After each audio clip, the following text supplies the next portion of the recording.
नमस्कार साथियों, आपका आभा नगरी क्लासेज में हार्दिक स्वागत, अभिनंदन। जिन्होंने अभी तक चैनल को सब्सक्राइब नहीं किया है वो चैनल को सब्सक्राइब करिए, बेल आइकन जरूर दबाएं, क्योंकि हम आज से एनएनएमएस परीक्षा से संबंधित मॉडल टेस्ट पेपर लेके आए हैं। अपनी एनएमएस परीक्षा की एग्ज़ाम तिथि 19 नवंबर आ चुकी है, तो अब से हम 19 नवंबर तक model test paper mental ability से संबंधित पढ़ेंगे। पहला क्वेश्चन, यदि ए बी का पिता है, यदि ए बी का पिता है तो इस प्रकार के जो रक्त संबंध से संबंधित प्रश्न है, इसमें जितनी लाइन आप पढ़े उसको एक बार लिख लें। ए बी का पिता है तो पिता ए है, इसको हम ऊपर लिख लेते हैं। किसका पिता है? बी का पिता है, तो बी को हम नीचे लिख लेते हैं। तो ये पिता हो गया इसका। अभी ये नहीं बताया ये पुत्र है ये पुत्री है। अब आगे दूसरी लाइन पढ़िए, बी सी की माता है, बी सी की माता है, इसके नीचे ये सी है, ये इसकी माँ है, तो इसका मतलब ये पुत्री हो गई है। आगे सी डी की पुत्री है, अब इसकी भी तो पुत्री है और डी की भी पुत्री है, तो इन दोनों को एक साथ लिख देते हैं बराबर में। यहाँ डी लिख दिया। अब ये पुत्री है तो ये इसका पिता हो गया, यानी ये माँ है, पुत्री मतलब ये माता है इसकी, और ये इसका पिता है डी। आगे क्या पूछा है? तो ए डी से संबंध है, ए का संबंध पूछा है, तो ए बताइए इसमें क्या हो सकता है? ये पिता है, ये पुत्री है, और ये इसका जो पुत्री है इसका सी डी की पुत्री है, तो ये इसकी भी पुत्री है। तो ए और डी इनमें दोनों में क्या संबंध हो सकता है? तो ए है इसका ससुर हो सकता है, तो अपना सही ऑप्शन क्या हो जाएगा? ए। क्यों? ये इसका दामाद हो गया और ये इसका ससुर हो गया। तो इस प्रकार ये रक्त संबंध से संबंधित प्रश्न आते हैं, आप इनको देखेंगे। दूसरा क्वेश्चन है, निम्न सारणी को पूरा कीजिए। अब इसमें देखिए हमें अंतर देखना पड़ेगा, क्या क्या अंतर है। जैसे 5 के बाद में कितना आ गया? 8, फिर 18, 36 और 70। तो इस प्रकार कितने कितने का अंतर है, किस प्रकार का अंतर है, एक बार देख लेते हैं। जैसे 5 के बाद में सीधा 8 आ गया, तो 8 आने का मतलब क्या है? 5 का डबल किया है 10, और 10 में से 2 कम हो गए, 10 में से 2 कम हो गए, तो ये 8 हो गए, यानी गुणा 2 फिर प्लस 2, 8 हो गए।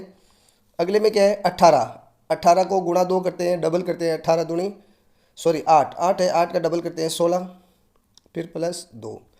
अगला क्या है? 18, 18 का डबल कितना होता है? 18 दूनी 36, फिर 36 में से 2 कम है। अगला कितना है? 34, तो 34 का डबल कितना होता है?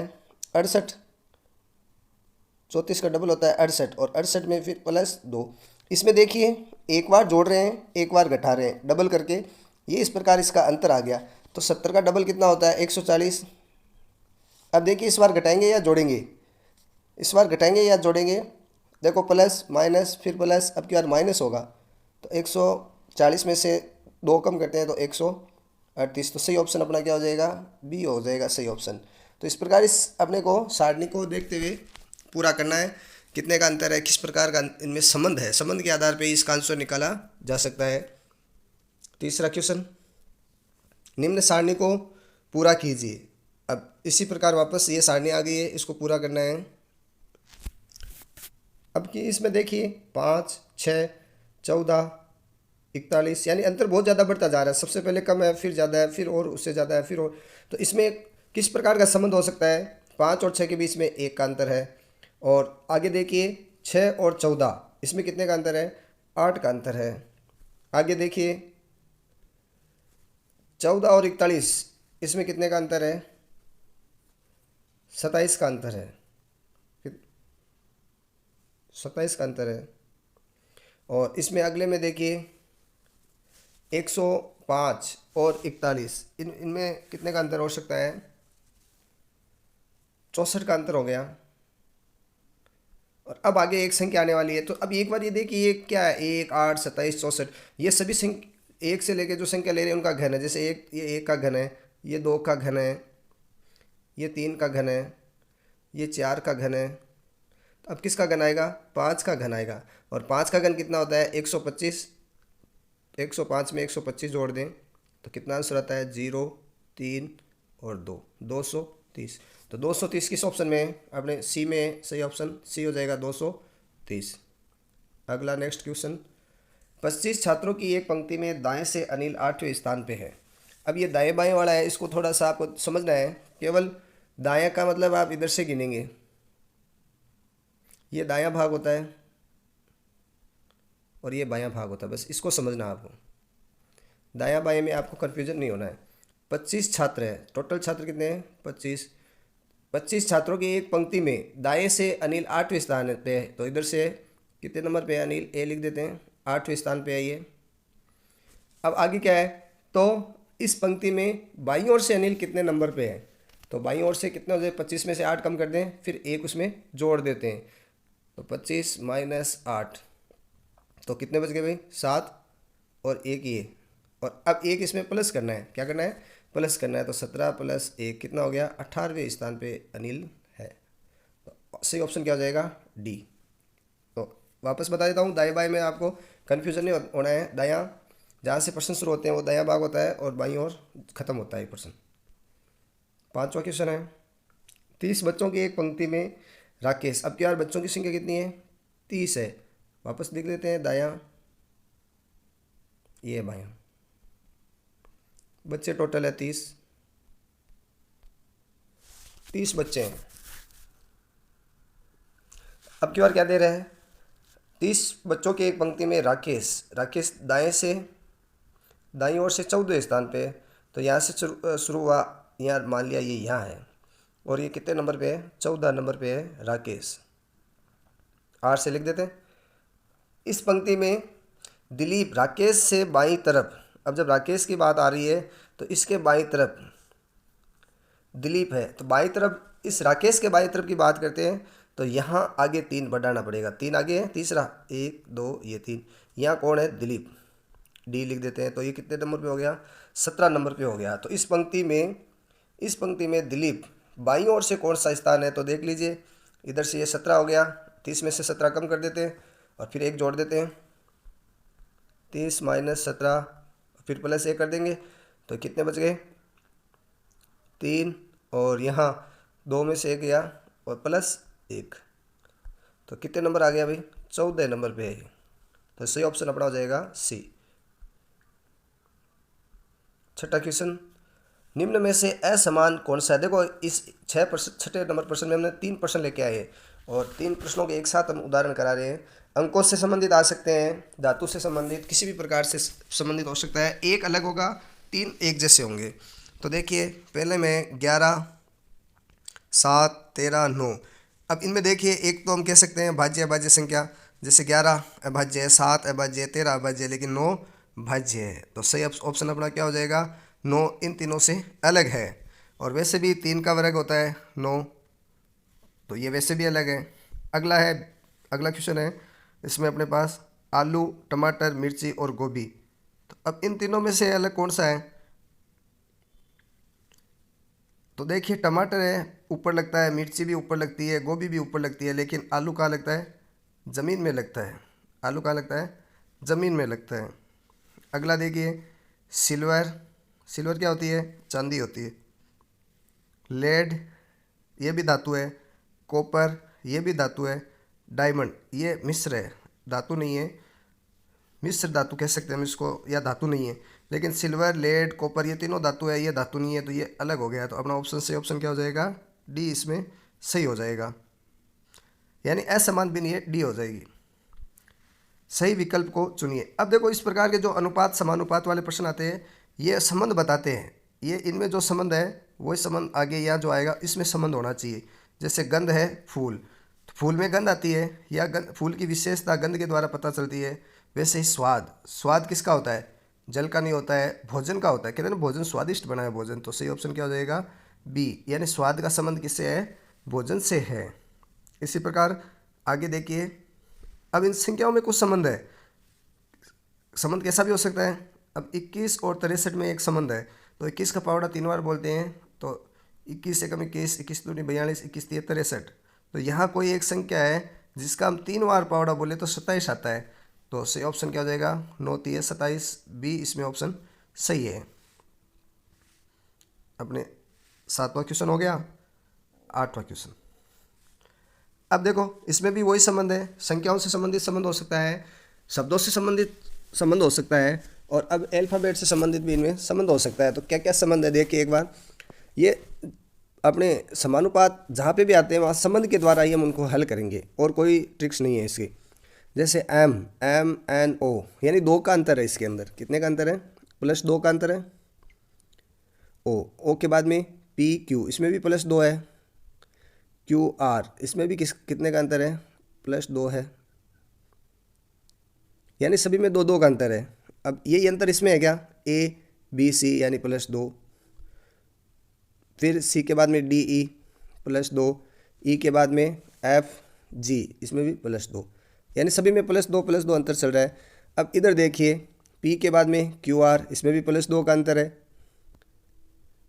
और आगे RST, इसमें भी 2 का अंतर है, UV, इसमें भी 2 का अंतर है। तो अब यहाँ ये जो 4 ऑप्शन दे रखे हैं, इन 4 ऑप्शन में +2 का अंतर किस में है? वही अपना आंसर सही है। जैसे E ले रहे हैं, A ले रहे हैं, तो A में EFG यानी +2 है। G के बाद में HI, ये भी 2 का है। IJ ये 1 है, तो ये ऑप्शन नहीं होगा। ठीक है, आगे FGH +2 का अंतर है, IJ +2 का अंतर है। J के बाद में KLM यानी +3 का हो रहा है अंतर, ये भी नहीं होगा। आगे नेक्स्ट है, इसमें देखिए KLM 2 का अंतर हो रहा है, M के बाद में N +1 का अंतर हो रहा है, OP फिर +2 का अंतर हो रहा है। तो ये देखो इसका अंतर ये नहीं हो रहा है ना, ये भी नहीं है, तो अपना चौथा ऑप्शन ये बच गया। तो ये सही होगा, लेकिन इसको भी चेक करेंगे सही है या नहीं। तो O के बाद में PQ यानी 2 का अंतर है, Q के बाद में RS फिर +2 है, S के बाद में TU, इसमें भी +2 है। तो सही ऑप्शन अपना हो जाएगा D ऑप्शन, ये सही है। तो इस प्रकार के प्रश्न है, आपको अंतर के द्वारा हम इसको हल कर सकते हैं। अब कुछ आकृतियों से संबंधित प्रश्न दे रखे हैं। परीक्षा में आकृतियों से संबंधित कम से कम 10-12 क्वेश्चन आते हैं। तो हम इस 9वें क्वेश्चन के अंदर 2 क्वेश्चन एक साथ ले रखे हैं। 2 क्वेश्चन है, भिन्न आकृति का चयन कर सही विकल्प को चुनिए। यानी ABCD, इसमें देखिए 4 आकृतियाँ दे रखी है। पहले वाले क्वेश्चन के अंदर 4 आकृतियाँ ABCDE। अब इनमें से अलग आकृति कौन सी हो सकती है? देखो इसमें ये त्रिभुज की आकृति है और तीनों भुजाएं समान हैं। ये चतुर्भुज जैसी आकृति है, इसकी चारों भुजाएं समान है। ये पंचभुज जैसी है, इसमें चारों भुजाएं समान है। ये समांतर चतुर्भुज जैसा लग रहा है, आमने सामने की भुजाएं बराबर है D। लेकिन E है, E देखिए इसमें 2 भुजाएं तो समान लग रही है, लेकिन ऊपर वाली भुजा समान नहीं लग रही है। तो अपना इसमें अलग ऑप्शन क्या हो जाएगा? भिन्न आकृति E हो जाएगी। इसी प्रकार नीचे वाले में देखिए, इसमें भिन्न आकृति कौन सी हो सकती है? तो इनमें देखो 2 त्रिभुज दे रखे हैं। 2 त्रिभुज किस प्रकार के हैं? इस प्रकार के देखिए, जैसे हम स्टार बनाते हैं ना, ये 2 त्रिभुज है। ठीक है ना, ये 2 त्रिभुज है। तो इन 2 त्रिभुजों में जो एक ये रंग है ब्लैक किया हुआ है, तो इस वाले में यह है त्रिभुज के अंदर है, एक इस त्रिभुज में और एक इस त्रिभुज में। अलग अलग है, दोनों अलग अलग त्रिभुजों में। ये भी अलग अलग त्रिभुजों में है, एक तो बाहर वाले त्रिभुज नहीं, ये दोनों एक ही त्रिभुज में है। ठीक है ना, तो ऑप्शन अपने क्या हो जाएगा? बी हो जाएगा। दोनों एक में ही है, अलग अलग त्रिभुजों में नहीं है। ये देखिए अलग अलग त्रिभुजों में, ये अलग है और ये अलग है। ठीक है, इसमें भी ये वाला अलग त्रिभुज है और ये वाला ऊपर वाला त्रिभुज अलग है। इसमें ये वाला अलग त्रिभुज है और ये वाला अलग त्रिभुज है। तो लेकिन भिन्न आकृति कौन सी हो गई हमारे पास? बी आकृति भिन्न हो गई। तो सही ऑप्शन अपना क्या हो जाएगा? बी। और कारण मैंने बता दिया इसका। अगला 10वां क्वेश्चन, भिन्न आकृति का चयन कर सही विकल्प। इसमें भी भिन्न आकृति ही पूछी है, तो भिन्न आकृति कौन सी हो सकती है? इन सभी में एक चीज़ देखिए, आपको सभी में 90 डिग्री के कोण पे ये रेखाएं क्रॉस कर रही है, चाहे तिरछी कर रही है चाहे इस प्रकार सीधी कर रही है, लेकिन कोण तो 90 डिग्री का ही बन रहा है। इसमें 90 डिग्री का बन रहा है, इसमें भी बन रहा है, इसमें भी बन रहा है, इसमें नहीं बन रहा है और इसमें बन रहा है। तो सही ऑप्शन क्या हो जाएगा? डी ऑप्शन ये सही हो जाएगा। 90 डिग्री के सभी में कोण बन रहे हैं, डी में नहीं बन रहा है। बिना आकृति का चयन कर सही विकल्प को चुनिए। अब इसमें भी देखिए एक वृत्त दे रखा है और वृत्त में व्यास दे रखा है। व्यास कह सकते हैं यह इस वृत्त को दो बराबर भागों में बांटने वाली, इसमें भी देखा बराबर भागों में बांट रही है, इसमें भी बांट रही है, इसमें भी बांट रही है, इसमें इसमें नहीं बांट रही, तो अपना ऑप्शन क्या हो जाएगा सी। ठीक है, व्यास है ये, सभी बराबर भागों में बांट रहा है। नेक्स्ट, तो इस प्रकार आकृतियों के कम से कम 10 क्वेश्चन आएंगे, तो उन 10 क्वेश्चनों को अपने को समझ के हल करना है। अब देखिए, एक त्रिभुज दे रखा है और त्रिभुजों की संख्या ज्ञात करनी है। तो त्रिभुजों की संख्या ज्ञात करने की एकदम शॉर्ट ट्रिक्स है, मेरा पहले भी इसके वीडियो चढ़ाए हुए हैं यूट्यूब पे, आप उनको देख सकते हैं। जो ये त्रिभुज दे रखे हैं उनको काउंट कर लीजिए आप। ठीक है, तो इसको काउंट करते हैं तो 1 2 3, अब इनको जोड़ दीजिए, 1 2 और 3 जोड़ेंगे तो कितने आ गए, 6 आ गए। इसी प्रकार इधर वाले त्रिभुज को भी जोड़ते हैं, 6 आ गए। इधर वाले को जोड़ते हैं तो 6 आ गए, 1 2 3 1 2 3, यानी 6 आ गए। और ये कितने, 1 और 2, ये आ गए 2 और 1 3, इनकी जोड़ करते हैं 3 हो गए। अब आप इनको जोड़ लिए, 6 12 6 3 18 19 20 21, तो कितने त्रिभुज बन गए, 21 त्रिभुज इसके अंदर है। तो इस प्रकार आप त्रिभुजों की आकृति भी एकदम सिंपल रूप से आप इसको ज्ञात कर सकते हैं।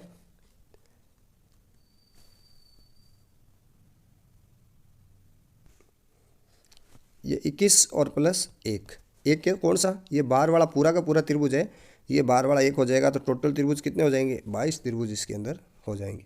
वापस बता देता हूँ, यानी जितने त्रिभुज दे रखे हैं उनको आप काउंट कर लो, 1 2 3, तो ये 3 हो गया, फिर 1 2 3 इसके ये 3, ये वाले 6 हो गए, ये वाले 6 हो गए और ये वाले 6 हो गए, और फिर 1 2 और इनकी संख्या हम जोड़ते हैं, 1 + 2, यानी ये 3 हो गए। तो इन सभी को आप जब जोड़ेंगे, 6 12 6 3 18 19 20 21, ये हो गए 21, और 21 में हम 1 जोड़ेंगे। 1 क्यों जोड़ेंगे, क्योंकि ये बार वाला भी तो त्रिभुज है, इसको जोड़ेंगे तो टोटल त्रिभुज अपने पास आ जाएंगे 22। अगला क्वेश्चन 13वां, निम्न आकृति में त्रिभुजों की संख्या ज्ञात कीजिए। अब इसमें त्रिभुजों की संख्या किस प्रकार ज्ञात करते हैं, आपको इनको काउंट करना है, 1 2 3 ये 4। ठीक है, 1 2 3 और 4, फिर इसमें 1 2 3 4, 1 2 3 4, जितनी संख्या उसको डबल कर दीजिए, तो 4 है गुणा 2, यानी ये 8 हो गए। इसमें भी कितने हो गए, 8 हो गए, और इसमें भी कितने हो गए, 8। लेकिन अब यहाँ और इनको आपको काउंट करना है, ठीक है ना, जैसे 1 2 3 और 4, तो ये 4 और आ गए, तो इस प्रकार +4 कर लीजिए आप, तो कितने हो गए टोटल, 8 16 8 ये 24 और 4 28, कितने त्रिभुज हो गए, 28 त्रिभुज हो गए। ठीक है, इस प्रकार आप इस ट्रिक के द्वारा त्रिभुजों की संख्या एकदम सही ज्ञात कर सकते हैं, गलत नहीं होगा।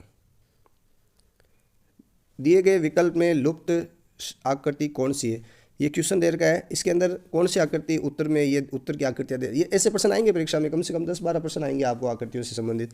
तो अपने को सही आंसर करना है और आकृतियों की पहचान करनी है, किस प्रकार हम उसको सही कर सकते हैं। प्रश्न में देखिए, ये जो व्रत है सभी के अंदर इस कोने में यह व्रत है ना, तो इसका मतलब व्रत तो इसी में आएगा, यहाँ कोने में आ जाएगा व्रत। इसके बाद में देखिए, ये त्रिभुज इस कोने में था, अगली आकृति में यहाँ ऊपर चला गया, फिर नीचे आ गया, तो अब अगली आकृति में वापस इसी कोने के अंदर आ जाएगा, और त्रिभुज का मुंह नीचे की ओर होगा। अब देखिए इस आकृति में कहाँ कहाँ मिल रहा है, इसमें नहीं मिल रहा है, ये नहीं होगा, ये नहीं होगा, अब इन दो में मिल रहा है। अब दो में देखिए अपने को व्रत और त्रिभुज ये दोनों देख रहे हैं, पहले वाले में त्रिभुज व्रत के अंदर है, दूसरे वाले में त्रिभुज के अंदर व्रत है, उल्टा है ना। आगे देखिए, इसमें बाहर त्रिभुज है, इसमें बाहर क्या आ गया, व्रत आ गया, तो अगली आकृति अपने क्या हो जाएगी, बाहर त्रिभुज वाली हो जाएगी। तो बाहर त्रिभुज किस में है, बाहर त्रिभुज देखिए कौन से ऑप्शन में है, कौन सा ऑप्शन सही है, सी इसमें अपना ऑप्शन सही है, ये नहीं होगा। तो इस प्रकार आकृतियों का एक दूसरे से कंपेयर करके, तुलना करके हमें इस ऑप्शन को निकालना है।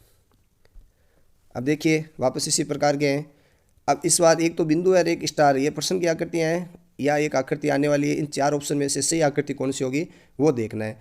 तो एक तो देखिए स्टार है और एक डॉट है, तो स्टार अगली आकृति में कितने अंक आगे बढ़ा है, 2 आकृति आगे बढ़ा है, ठीक है, और डॉट कितने आकृति बढ़ा है, 1। ये डॉट आगे आया 1 आकृति और ये स्टार आया 2 आकृति, यानी स्टार डॉट तो कितना बढ़ रहा है, 1 बढ़ रहा है, और स्टार कितना बढ़ रहा है, 2 बढ़ रहा है, ठीक है। तो अगली आकृति में देखिए 1 बढ़ा और ये 2 चला गया, फिर 1 बढ़ेगा, तो डॉट का आ जाएगा अपने, डॉट का आ जाएगा अब यहाँ है तो डॉट तो 1 पॉइंट आगे बढ़ेगा, यहाँ बढ़ गया, और स्टार 2 कदम आगे चलेगा, 1 और 2 यहाँ आ जाएगा। तो अभी यहाँ है, अभी यहाँ है 1 और 2, यहाँ स्टार आ जाएगा। तो अपने इसमें ऑप्शन में कौन सा आंसर सही है वो देख लें। तो यहाँ अपने ये वाला सही हो सकता है, ऑप्शन डी।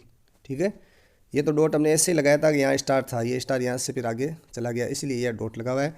तो सही ऑप्शन अपने हो जाएगा डी ऑप्शन, ये सही हो जाएगा। इस प्रकार आपको तुलना करके आकृतियों की पहचान करनी है कौन सा आंसर सही हो सकता है। 16वां क्वेश्चन है, 3 के विपरीत फलक पर कौन सी संख्या हो सकती है। पासे से संबंधित आपने प्रश्न करवाए थे, अपना वीडियो भी है उसके अंदर नियम सहित उनको बताया हुआ है। एक तो देखिए पासे में एक नियम ये होता है, जो संख्या होती है पीछे विपरीत संख्या वो सामने से नहीं दिखाई देती है। तो 3 के देखो, जहाँ 3 दिख रहा है उसके आसपास की संख्या है वो उसके विपरीत नहीं होगी। जैसे 3 ये रहा, तो 3 के पीछे 6 नहीं होगा और 4 नहीं होगा। और देखिए 3 के पीछे ये 3 ये रहा, ये नहीं होगा और ये नहीं होगा। और कोई है क्या? तो अपने इसमें कौन सा आंसर सही हो सकता है? 3 के पीछे एक तो 4 नहीं होगा, एक 6 नहीं होगा, और कौन सा नहीं होगा इससे तो पता नहीं चल रहा है। अभी तो 2 अंक और बच गए, कौन से बच गए? 1 बच गया, 2 बच गया, 5 बच गया। अच्छा 3 अंक बच गए। चलो ये यहाँ दिख रहा है ना, 5 भी नहीं होगा। यानी इस वाले में देखो 4 और 5 ये नहीं है, और इस वाले में 4 और 6। अब अपने ये 3 बच गए। अब इन 3 में से कौन सा इसके पीछे है? तो हमने नियम बताए थे, पहला नियम तो ये था पीछे वाली आकृति सामने से नहीं दिखाई देगी, तो ये वाले तो होंगे नहीं। अब इनमें से कौन से होंगे? तो जो समान अंक है उनको आप लेते चलो, जो समान अंक है उनको लेते चलो, और आगे घड़ी की दिशा में आपको घूमना है। तो यहाँ देखिए इसमें भी 5 है और इसमें भी 5 है, तो फिर अब आगे घड़ी की दिशा में घूमते हैं 2। तो 2 के विपरीत कौन है? 3, या 3 के विपरीत कौन है? 2। तो अपना ऑप्शन क्या हो जाएगा? 2 ऑप्शन ये सही हो जाएगा। ठीक है, नेक्स्ट है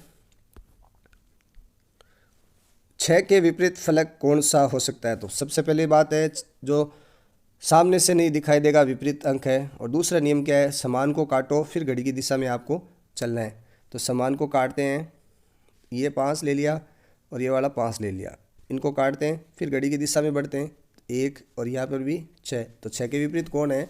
1 है। तो सी ऑप्शन अपना हो जाएगा ए। नेक्स्ट है निम्नलिखित वेन आरेख में कौन सी आकृति सही है। यानी अपने को शब्द दे रखे हैं, उनके द्वारा कौन सी आकृति सही बनती है वो देखते हैं। तो कमल एक फूल है, फूल और गुलाब, तो ये फूल है, इसके अंदर एक तो कमल का फूल है, एक गुलाब का फूल है। तो सही ऑप्शन अपना हो जाएगा सी। नेक्स्ट क्वेश्चन, निम्नलिखित वेन आरेख में कौन सी आकृति सही है। तो कौन सी आकृति? सोना, चांदी, लोहा। सोना भी क्या है? धातु। चांदी भी क्या है? धातु। लोहा भी क्या है? धातु। तो तीनों अलग अलग है, एक दूसरे से कोई संबंध नहीं है। ये तो देखो संबंध का है आपस में, ये भी संबंध का है, लेकिन ये संबंध का नहीं है, तीनों अलग अलग है। ठीक है, तो सही ऑप्शन अपने हो जाएगा ए। 20वां क्वेश्चन, अंतिम क्वेश्चन है, दिए गए विकल्प में चारों विकल्पों में से सही कौन सा है। इस प्रकार का भी हमने वीडियो कराया है, तो आप उनको देख के हल कर सकते हैं, नियम बताए हुए हैं।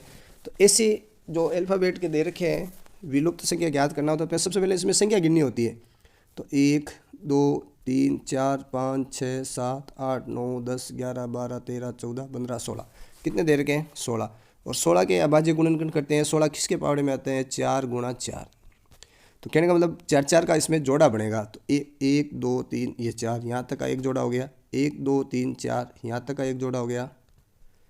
1 2 3 4 यहाँ तक का एक जोड़ा, और ये 1 2, यहाँ जोड़ा बढ़ा के फिर हम इसको हल कर सकते हैं। अब देखिए इसमें क्या संबंध है, सभी में इसमें लास्ट में ए आ रहा है, तो यहाँ ए भर दीजिए। ठीक है, इसमें तो ए है, दे रखा है, सभी में लास्ट में ए। अब बी डबल है, 2 बार बी है, ये बी है, यहाँ पर भी बी आ गया, यहाँ पर भी बी, और यहाँ पर भी बी आ गया। अब क्या बच गया? यहाँ ए बच गया। देखो अब देखो कौन से ऑप्शन में अपने सबसे पहले तो बी आना चाहिए, फिर क्या आना चाहिए? ए आना चाहिए, फिर ए आना चाहिए, फिर बी आना चाहिए, फिर बी आना चाहिए। ये किस ऑप्शन में सही है? बी ऑप्शन में ये सही है। तो इस प्रकार के प्रश्न कम से कम 2 प्रश्न आते हैं, तो हमें ये गलत नहीं करना है। सबसे सरल तरीका यही है, इसके द्वारा आप अपने क्वेश्चन को कर सकते हैं। आप सभी को मेरा चैनल देखने के लिए धन्यवाद। इस प्रकार के और भी अब दूसरी सीरीज और लेके आएंगे। आप मेरे चैनल को लाइक, शेयर और सब्सक्राइब कीजिए। धन्यवाद।